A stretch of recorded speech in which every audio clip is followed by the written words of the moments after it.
Hello and welcome to the big house. Come on in. This is our greenhouse that we built back in the early 1990s, and this house happens to be almost 3,000 square feet, and we do production year-round in this building. So today we're going to do the winter tour. So this is early January, and I'm going to show you what we got going on here in January. So if you start here with this first bed, we have these elevated beds. These are constructed of, this is a cement board, and this you use in construction, like if you're building a bathtub, you would use it, a bathroom, you would use it around the walls of the bathroom instead of drywall. So you get this at the hardware store.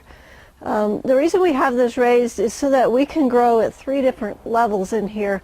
Our demand for our product is so high that we're like trying to use every inch of space that we have. So on the lower layer down here we grow, these are trays of peas. This one's been sheared, and we grow the peas to put in our salad mix. In the next layer up, this is where we do our lettuce production, and if you can kind of look down, you can see that there's lettuce in all different stages. When we're growing year-round, we put the lettuce in what we call perpetual motion, so that we are always planting a couple beds a week so that there's always lettuce to be harvested. And then the next layer up, these are our strawberries. We use a day neutral strawberry. As you can see, they are a bit dormant right now, which is perfect. This is where we want them. They will start blooming in March, and we'll have strawberries in here by April. So the next thing I want to show you is one of our hothouses inside our greenhouse. And this is one of the ways that we handle seed germination in the colder buildings.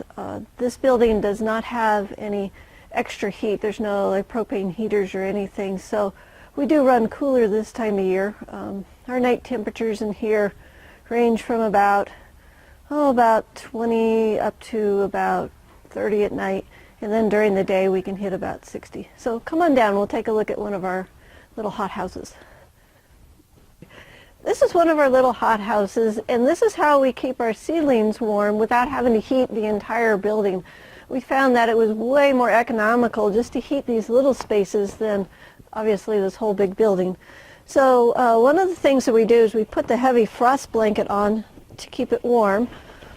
I do have a layer of plastic on, and that also helps keep the warmth in. So if it's a cloudy day, I'll push the frost blanket back, but I will leave the plastic on to help hold the heat in. So we have the plastic. And then we have the wire just supports the plastic. And then what makes this magical is the heat system that we have in here. So what we do is we have, this is some more cement board. Oh, this is nice and warm. Feels great. And underneath, what we did is we took some heat cables that you can get at the horticultural stores, and you can see the blue wire in here. That's our heat cable, and we tied that to the hardware cloth, and then we have the blue board, which is insulation underneath. And so we have the blue board, we have the heat cables, and then we have the cement board, and this is like a 1/4 inch thick. And that creates a nice warm spot that warms the soil underneath the plants. And then that also keeps the top of the plants from freezing. So this is a great, very economical way to heat your seedlings without having to pay for heat for the whole building. So super neat system. I have another type of hothouse that I want to show you down here. This is the other hothouse that I have. We built this one so that we can get the tomatoes going like in early February in the greenhouse. And right now I have some lettuce growing under here, but I want to show you how this one is made as well, because this is a super energy saver. So the first thing I have on here, these are just some heavy blankets. This is actually a Wonder Window blanket. And we put these on just to help hold the heat in at night. I can run this hothouse even on the coldest days. I'll still have 60, 65 degrees in here, which is what you need for tomatoes and peppers and things to grow. So in the morning we just roll back the heavy blankets and put them towards the back there. And then we have the plastic on here. And the purpose of the plastic is to help hold in the heat during the day, but it still lets the light in. So during the day the heavy blankets are off, but the plastic is on. Now when the building rises to about 65 degrees, then we go ahead and take the plastic and roll it back. Oh yeah, I can feel the warmth in there. But we're not going to hurt these plants. They're cold weather plants.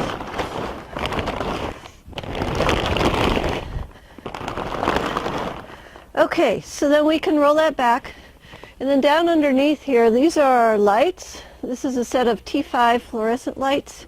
And we use these to help supplement the light. When I have tomatoes in here, I like the light to be on for 16 hours a day. So it gives that tomato a longer day so they can get into production faster. The other thing we have in here is the heat system. So we have a piece of plastic, and underneath that we have the cement board, just like in the other one. This is another 1/4 inch cement board. And then underneath that, this is our heat pads. And you can get these online. They're just a horticultural heat pad, and the heat comes through that. Then underneath that we have the blue board, just to help insulate underneath. And this system works great. We have such good luck with it. Great way to heat the plants in just a little bitty space. Like I say, this is where I can start 300 tomato plants in here and get them going until the greenhouses warm up. So okay, well that is our hothouse. We're going to go ahead and take a look at the heating system that we have for the whole building. Alright, so back in the early 1990s, we decided to build the greenhouse because I wanted to stay home with my kids and not have a job away from the farm. And so we built this building. This is a big house. And we decided we wanted to grow hydroponic tomatoes. So we got our tomatoes up and running, and we had propane heaters in here. And even back in the 1990s, the expense of the propane way outnumbered the number of tomatoes we were getting, and we definitely were upside down in the wintertime for our heating and what production that we were getting. So we decided we need to do something different. So we stopped doing the tomatoes and we went to the cold weather crops, the lettuces, spinaches, and things like that didn't require the heat that the tomatoes did.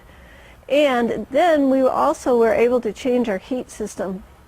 So we stopped using the propane for a few years, and what I found is that my soil would freeze and I couldn't really crop out even the cold weather plants.